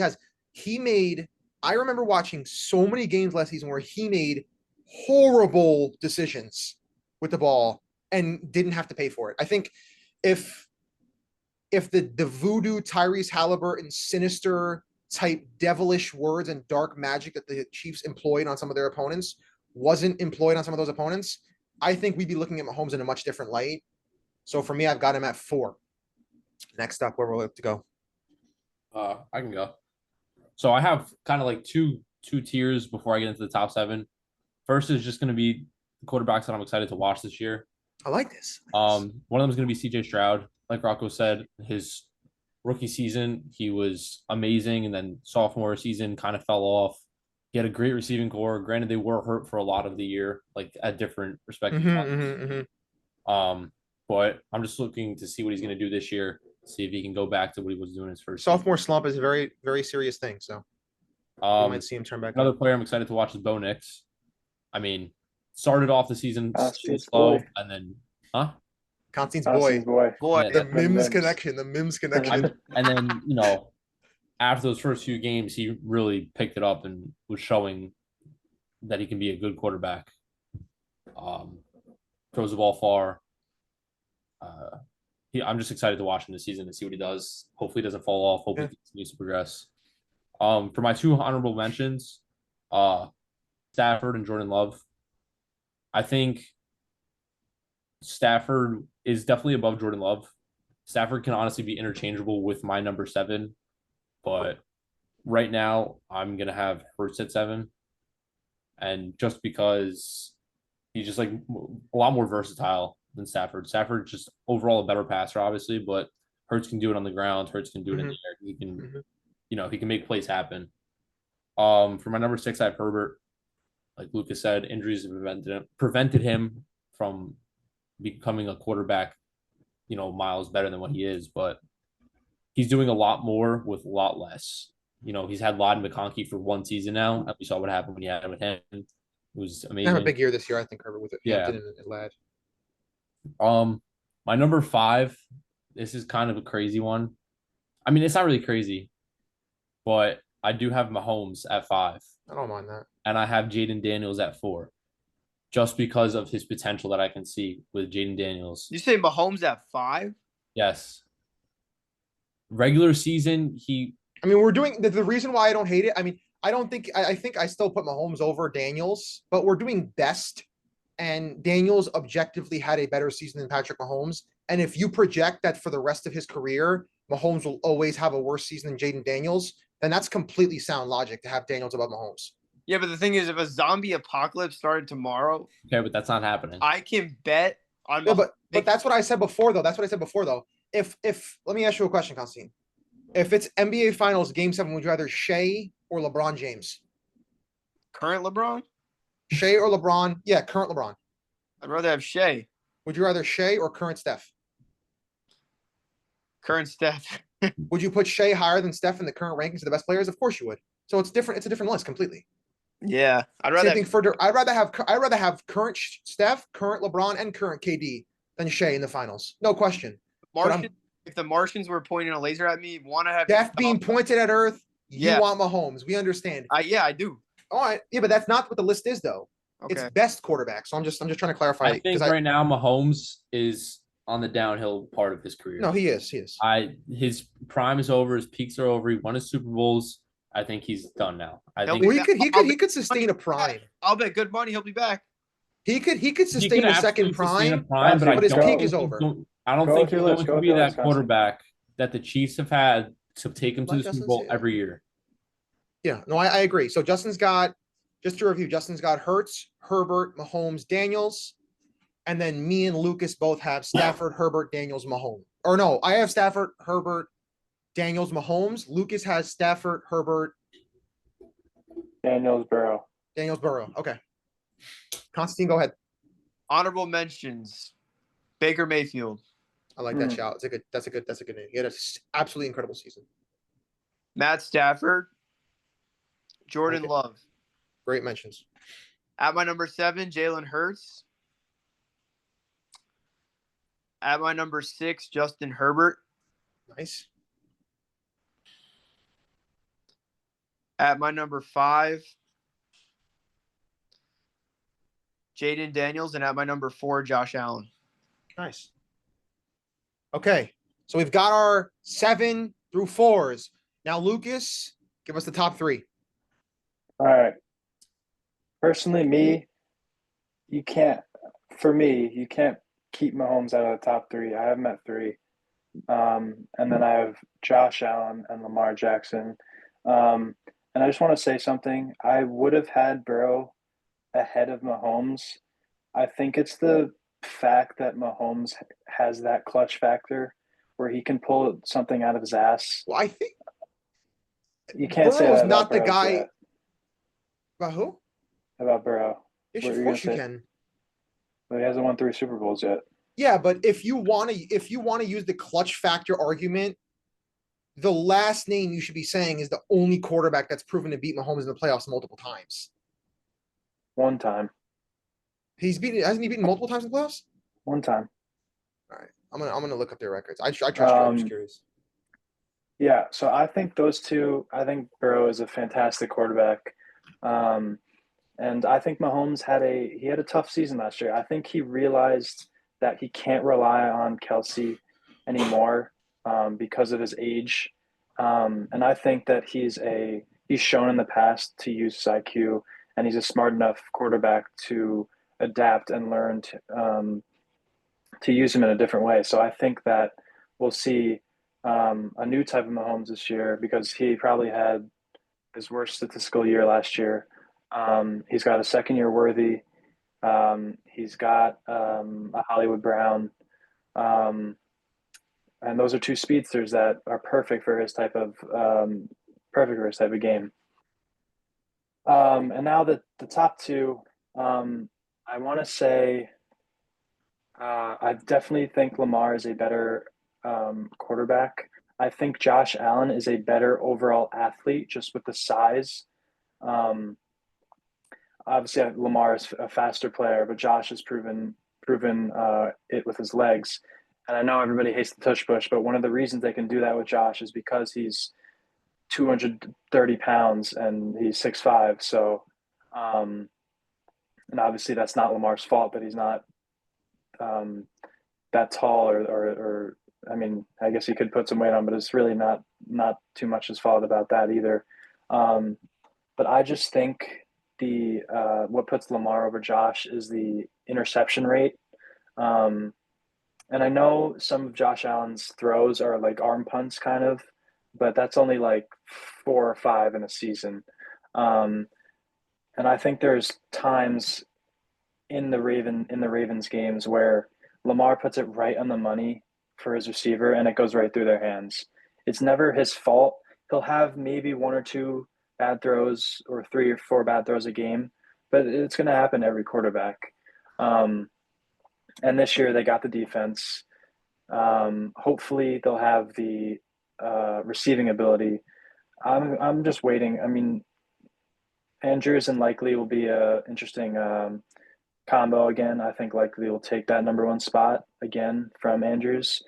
And I really just want to see Zay Flowers do something because he's been very underwhelming. And it's year 3 for him. So I think he's due for a good season. But as of right now, those are my top 3: Lamar, Josh, and Mahomes. I want to ask you one question. I'm curious. Okay. Yeah. Who do you think is a better athlete, Eamon Thompson or Paolo Banchero? Eamon Thompson. The guy that's faster and can jump higher and is more agile and shifty is obviously the better, more athletic, right? Yeah. So how could you say that Allen is more athletic than I think Lamar? what he meant to say is that he's more physical. Well, he has a better physical profile. I don't think the athleticism is a question. I mean, the speed is crazy. Athleticism doesn't just mean speed and agility. It means strength.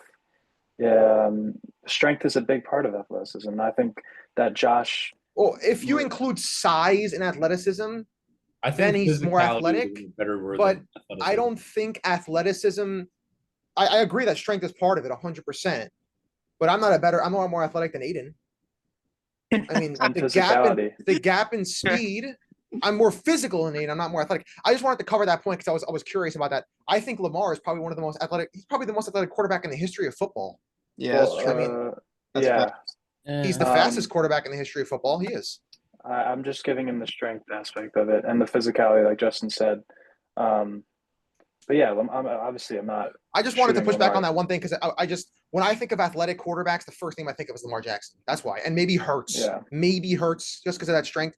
Because Hurts is probably stronger than Allen, and Hurts is faster. So, but no, that's a different conversation. I was just curious about my top three. A little different than Lucas is I just have Burrow and Allen on my home swap. So I have Burrow at 3, Allen at 2, and Lamar at 1. I don't think at this point in his career, like me and Justin were saying about Mahomes, I don't think, unless obviously barring injury, I can't see Mahomes having a better season than Burrow ever again, numbers wise. And Burrow had a better season this year by far. So he'll never be better than him again. But obviously he's greater. That's kind of my logic with it. That's pretty short and sweet. I just wanted to say that. But yeah, I've got Burrow, Allen, Lamar. Little J. I also think it's easier when you have Chase and T. Higgins on your team too. Oh yeah. It helps a lot. Oh yeah. So my top three, pretty much the same. Comes with a little bias. Burrow, Lamar, Allen. Allen, all right, I'm not gonna lie.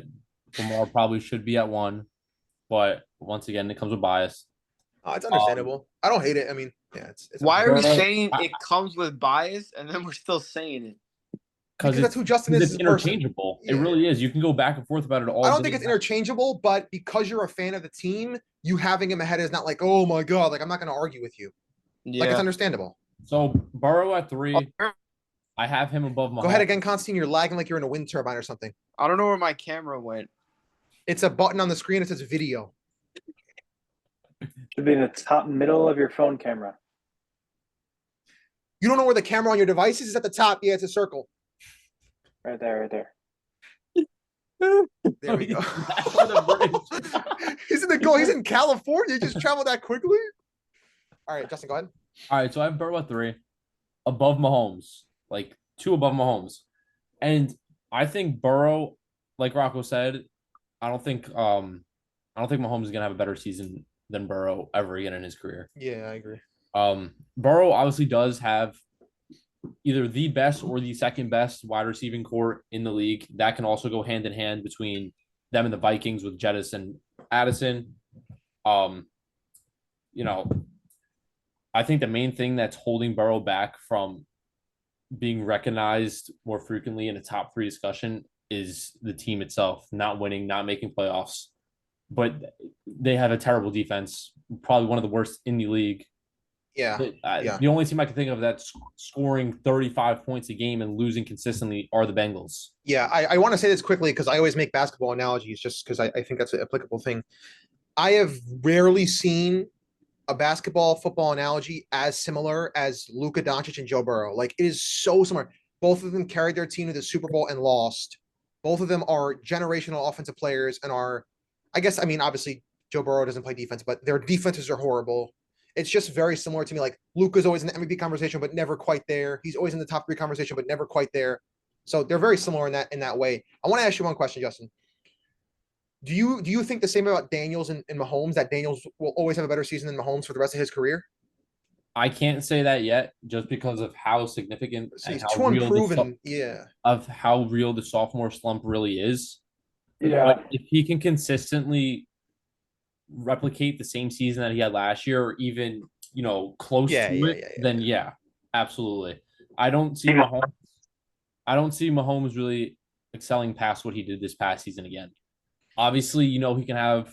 I'm not comparing the two. He can have a Tom Brady type season where he comes back late in his career. If he puts up a devilish season this season, Mahomes, and wins the Super Bowl, I'm not watching football anymore. Yeah, I mean the black magic really took him all the way. Constantine. But yeah, Take us away with the last top 3. Do want to say? Go ahead.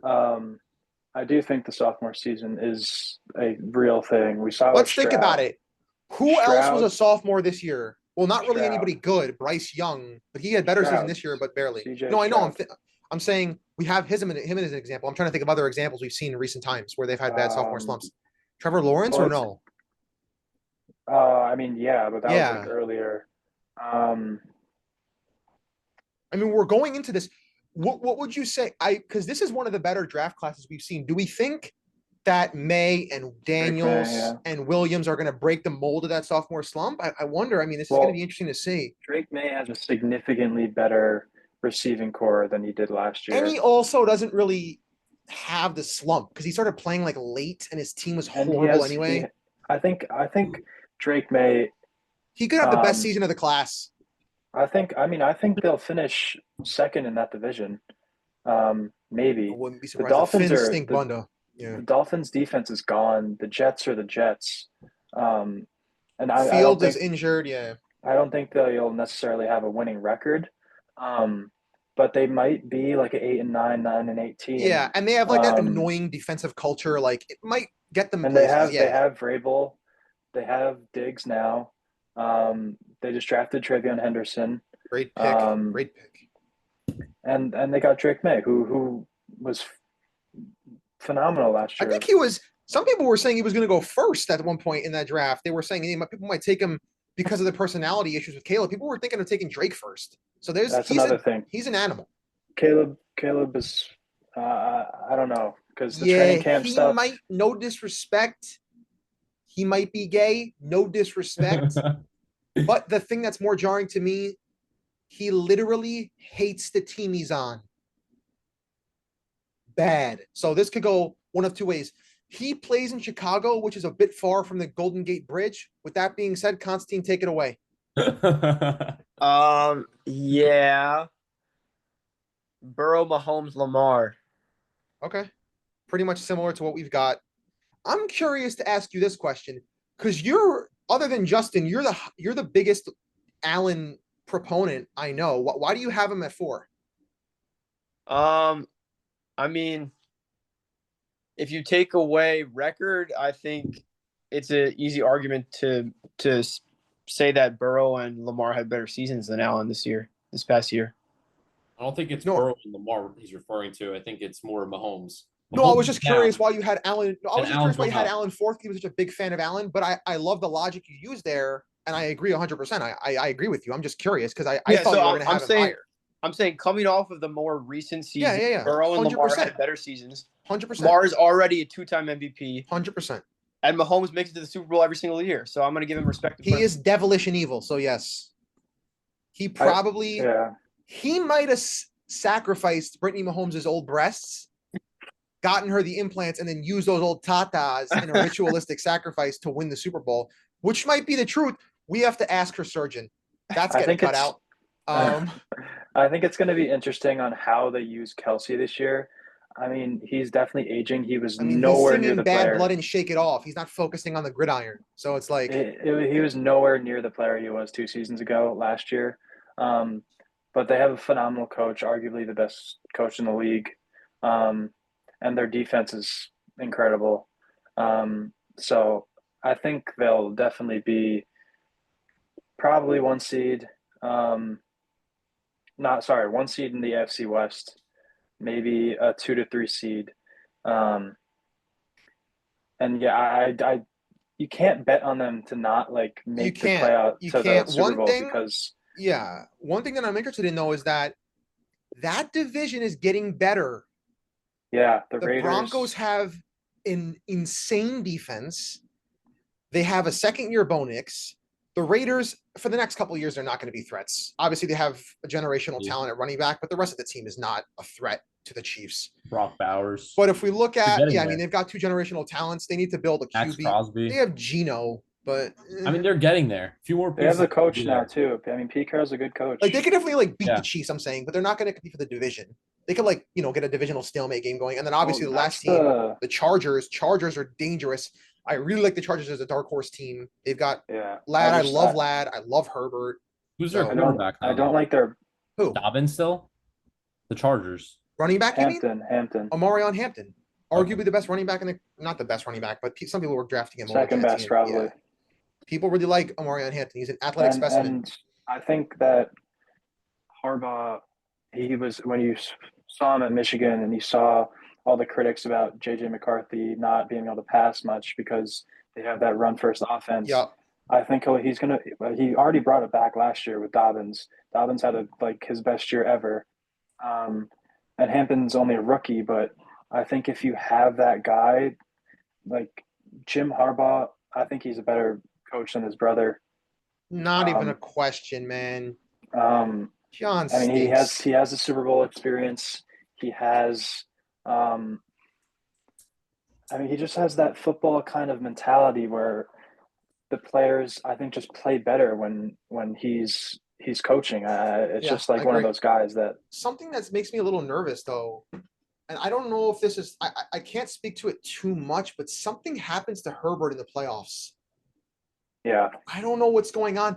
And this is the same thing that, and Lamar's gotten better with this situation. Like I always say to them, you know, I think this past season, it was way overblown the hit he was getting in that game, in the game against the Bills. I don't think he was to blame nearly as much as some of the other players on his team. And I think he's getting better in the playoffs.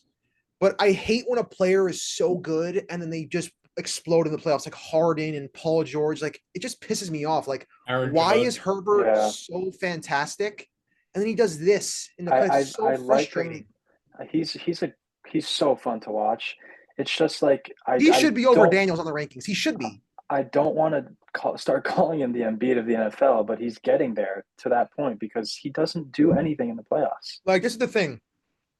Lamar, this past because we always I always say Lamar because we know Lamar is like a notably like hated playoff player. Same with Dak.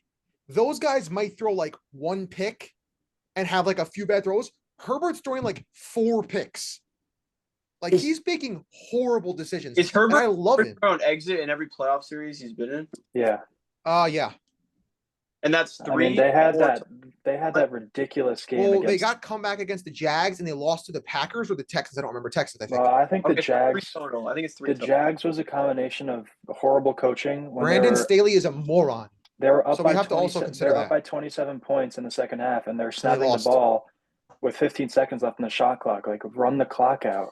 But this is the thing, though, is that, like, even if it's that big of a discrepancy, it's just like, I almost think to myself, like, is nobody on the team, like, are they just letting the coach be stupid? Like, or are they agreeing to those decisions? Like, I'm confused why they were just throwing it with 15 seconds left on the game clock. Is Herbert not speaking up? Is Derwin James not saying something? Coaching. It's not. I don't think he understood that he should have taken the reins at the quarterback position and just said, "Fuck you, Brandon Staley." I mean, quarterbacks do that sometimes. Yeah, and that's what kind of separates them. Yeah. I think we went through our list. One quick question I wanted to ask you guys. Fast forward to the end of the NFL season, what quarterback on the list or not on the list do we think can make the biggest leap placement-wise? We can go through all 32, just thinking about it in your head. What quarterback do you think has the potential to make the biggest leap ranking-wise? It would have to be somebody that was really low last year, right? That makes the most sense. I mean, I mean, not necessarily. Well, I mean, the jump, like Constantine, the jump from 27th to 10th, or the jump from 27th to 15th is not going to be as big, even though it's more numbers, as a jump from like 10 to 2. You know what I mean? If you're getting up to that top echelon, it's going to be more impressive. Right, but nobody even it's like 10 to 7 or something. No, I know. I'm just saying as an example, but yeah, I understand what you're saying. I'm going to say Bryce Young. I think that receiving core with my goat, improved. They got McMillan. Thielen was awesome for the first half of the season last year. They got Leggett. Well, he's going to be. Thielen's, I think, done at this point. But yeah, Leggett is great. Leggett is great, but he can be great. He's got a crazy physical profile. Ted's got a crazy physical profile. Who's their other wide receiver? Jalen Coker.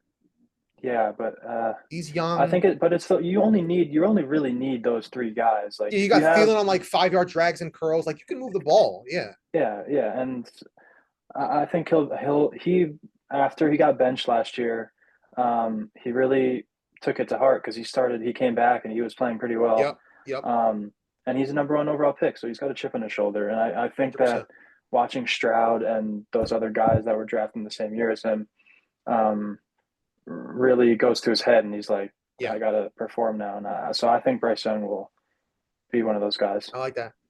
Somebody that I'm really high on this season and excited to see, JJ McCarthy. Like I said earlier, he's throwing to one of the top 2, capable top 1 receiving cores in the league. Got hurt in preseason last year. They don't have another quarterback. I'm pretty sure their backup quarterback is Sam Howell. So obviously He's a monstrous beast. Yeah. McCarthy's going to be getting majority of the snap share. It'll be interesting. Yeah. I'm definitely interested, and they have Hawkinson now for a full season when he's healthy too. And Aaron Jones too. Yeah, exactly. So I think that JJ McCarthy is somebody that is going to be talked about a lot come mid-season. I like the coaching too. I think he's a great coach, O'Connell. Great coach. So I definitely think him. Somebody else who's not, I don't know if he'll make a huge jump, but I do expect him to play well, a lot better than he did last season, or have a more consistent season if he doesn't sophomore slump, is Bo Nix. I think he has the potential to make a substantial jump. Like a top 7 case, you think, or no? I don't know about top 7 yet. He might be able, if he has a great season, he can maybe get 7 at best. Yeah, I don't know if I don't think I can, even if he does have a great season, I don't think I'd be able to put him above Hurts or Stafford yet. Okay. Interesting. Just because he's mainly like, if he had the versatility of Jaden Daniels where he can run, throw, and make plays, then yeah, maybe. Yeah. He's not really a ground, like. He's like Mahomes, like he can move if he has to, but he doesn't like to. Exactly. Yeah. But it's mainly his arm. So another guy is Penix too. I love Michael Penix, man. He was great in college. He had one of the better college years in recent history. And now you saw Drake London's stats when he was with him last year. And young KP, make sure all you guys choose Pitts in fantasy this year. Yeah, and he's got that backfield option with Bijan too. 2 guys, Bijan and even Algier. And Ray McLeod, and Darnell Mooney. Ray. Yeah, so I'm excited for that too. Best way to answer Rocco's question is only to look at a guy that was in like the back 10, low 20s, or like yeah. That's 100%. That's 100% valid. Anybody 15 or less is not gonna make a big jump unless it's backwards in the opposite direction. So I guess I'm looking at Bo Nix, like Justin said, and also Caleb Williams. I think is a good one. Do you have any backwards jumps by any chance? Backwards jumps. Do you think Sam Darnold could become dead last? Maybe Russell Wilson. Oh yeah. Well, he's pretty low. He's probably 31st. Maybe he'll go to 32nd now. Yeah, I do think Sam Darnold's gonna have a different kind of year this year. Yeah, it'll be interesting. For me, I have one answer. That's my main answer that Constantine mentioned. That's Caleb. I mean, look, I just said he hates the team he's on, and he might have like other boys, which is totally fine. I'm not against that, but I don't feel that way, but I'm not against it. But I think, look, he's a generational talent in a Ben Johnson offense with Luther Burden, with Rome Odunze, with DeAndre Swift, with Keenan Allen, with Colston Loveland. I mean, he has a great roster around him weapons-wise, so he can make a big jump. The offensive line was completely horrific last year. I don't know how that's going to shape up this year. My other kind of sleeper name, and this guy's not really a jump necessarily because he's never played in the NFL before, but this is a guy that Lucas knows I like a lot, Cam Ward. I think he's going to shock people because he's playing from week 1 because Will Levis is literally the worst quarterback in the history of football. He's done. Yeah, for the season. Yeah, that's what I'm saying. He's also injured. That's what I'm saying. So Ward with a full 17 weeks, and I was watching some film on him the other day. A lot of people were saying, that slow, like methodical, play at your own pace, sort of unbothered pocket style is not going to work. That's not really common in the NFL. So maybe it will. I mean, it's definitely going to take teams by surprise when they first face it. So I think Cam Ward, if we fast forward to the end of the season, we could be talking about him as a top half of the league quarterback. Obviously the Titans are a horrible team, but if he can make, a horrible team look meh, just off his rookie year, kind of like Stroud did, right? We didn't expect the Titans to be anything, and he went crazy with them. I'm expecting a Stroud type season from Ward. That could propel him into the top 15 conversation. So that's the names I have. He also had CJ Stroud also had an amazing 2 wide receivers to throw to. Well, but we didn't know Nico Collins was amazing until CJ Stroud put him on the map essentially with those amazing stats. Nobody thought Nico Collins was going to put up a generational season, or I shouldn't say. I did. I had him on my team. A star season, yeah, the team that was in one of the lowest seedings. Relax. But yeah, I think not like the Titans. Like, so basically, Nick Akine is an end zone magnet. So that's kind of different. They don't have any really good weapons. I'm going to be honest. I don't expect them to like put up big numbers. Tyler Lockett and Calvin Ridley. Yeah. Wow. That's the unction. So yeah, I mean, they're not like particularly good, but I think Ward could make something out of nothing. I mean, Ridley had a couple of big games last season. Like he's not like horrible yet. Lockett, I actually started him in a fantasy game one time. He put up 0.3 points for me, so he's terrible. So that's going to be interesting to see him on the field with the unction type combo. But yeah, that's yet to be determined. Anything else you guys want to mention about? I just looked it up. They do have another wide receiver, Xavier Restrepo. Xavier Restrepo. Yeah, he's a rookie. Yeah, he could be a dog. His size is the only tiny. thing. He's we don't really know yet. Yeah, he's like a shifty, like a Kadarius Toney type. 200 pounds. He's like, I mean, a small twitchy receiver. I don't know. I mean, it's they could have some chemistry back from college. Could see something there, but I just don't think that he's going to be the main target when you have the unction, Calvin Ridley. Yeah. Tyler Lockett. Yeah. But I mean, he could. Constantine, have a good day, bro. Oh, he definitely could be involved in a lot of plays. Just because Cam Ward's probably going to have that chemistry with him, it's probably going to try to favor him more. I also have two guys that I think could surprise us. Trevor Lawrence is one. He's had some rough years, but got Travis Hunter, second-year BTJ, better coaching staff. And we'll see about that. And then the 49ers, Brock Purdy. They lost Debo, which I don't think was that big of a hit to them. Ricky Pearsall, year 2. I think I want to say this really quickly. I think a healthy Ayuk, Juwan Jennings, Kittle, and I'm blanking on the name you just said, Ricky Pearsall. And then obviously CMC. That's not a bad like weapons room, but for me personally, the issue I have with Purdy is that if you have like one of the 3 best offensive coaches in the league, like offensive minded coaches, I should say, in the league, and one of the best weapons room in the league, when you lose like a couple guys, if you're horrific like he was this past season in spurts, you probably I don't know. It's kind of tricky because he's one of those quarterbacks where it's like, is the quarterback position on the Niners just a plug and play success position, or was he really special in those couple of years? Like, I'm curious. Yeah.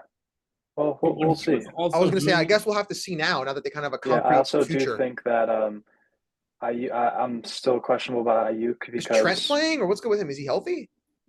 He's so old. I don't know. I think he might be done. With the Ayuk stuff, history has shown like your returning year after the ACL is usually a down year, which makes sense because you're coming off a major injury. And obviously the health, like it's just a health thing with the 49ers. Like if they can stay healthy, they're a playoff, possibly Super Bowl contending team, or they should be. I love the defense there. I do. Yeah. Even though they're aging a little bit, but they got the coaching, they have the names on paper. It's just a matter of staying healthy. But I do like how the Niners, they paid him, gave him the money. I think he's their guy. I don't necessarily think that he's a top 7 worthy quarterback, but I think that he can sneak into the top 11, top 10. He was in that. He was in that. Yeah. A couple years ago. So he could definitely get back in there. I wouldn't be surprised about that. One thing you said, Rocco, about if you were curious if Purdy was a systematic quarterback like back, or if he was actually a special talent. Also got to remember that guys like Kittle, Ayuk, Debo, and CMC were all in their primes. Now they're, obviously they're still great players, but they're in the back ends of their career. Purdy obviously didn't have a great season. His whole team was hurt. He did make do with what he had with Juwan Jennings. He got Ricky Pearsall involved after he got switched down. Not going to say anything else after that. Wait, so are you agreeing with me that he's a system quarterback, or what's your angle? I think I'm not saying system quarterback.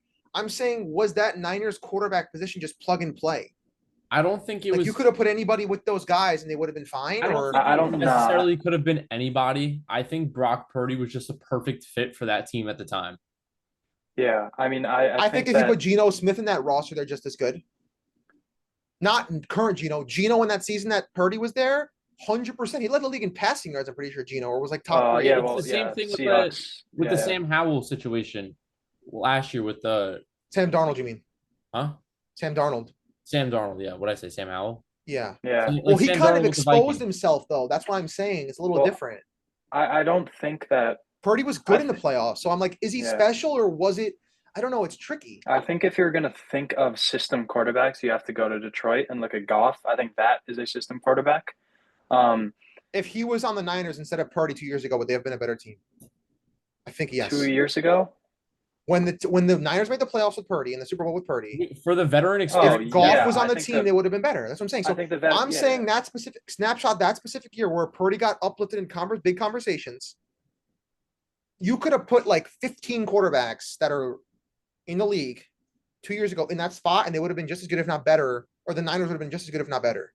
I think back then, yeah, but now I think he's proven himself that he can adapt and move outside, and do. He's Okay, year I like 3 that. now, and he's got the legs. Like he's an underrated fast. I think like he is. I think this year will be, like you said, I think this will be a good year to look to see. This will be an important season because if he, now that he has this fresh roster, like you said, Ayuk will probably have a down year, but Shanahan's going to know that. Shanahan's going to prepare for that.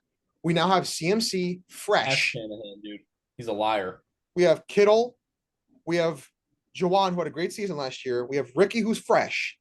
So if he's mid again this season, or nothing like he was 2 years ago, 3 years ago, then I think we can officially rule out Purdy as like, a guy that can climb to those heights of top 7. Yeah, I just think he got so much attention because he was Mr. Irrelevant. And I was going to say, also, I kind of think he got the Trae Young effect a little bit, where like, I always use Trae Young as kind of a benchmark because he was so underrated that he became overrated, and he was so overrated and now he's back underrated. It's like a seesaw. So Purdy, nobody knew who he was. Mm-hmm. Then he played well, became overrated. And now he's back underrated because so many people thought he was better than he is. So now he's kind of in that tier where he's kind of underrated again. Will he live up to the expectations that he once had? Or will he kind of stay in that like 12 to 15 tier? That'll be interesting. Well, we'll see. I'm excited for this season. I don't think he's good enough to be in top 7 conversations. No, I don't think so. I But agree. even if he does put up an amazing season, I think the top 7 right now in the NFL is solidified. Stafford could drop out 100%. Obviously the 7 can be interchangeable between top 6. I don't think there's any way top 6 changes after this season unless somebody gets hurt. Yes, absolutely. Like I was gonna say, 7 is obviously interchangeable between 2 or 3 different people. Yeah. Top 6 is definitely solidified for the foreseeable future. I think the 7 spot will change after this season because unless Stafford and Puka just go crazy.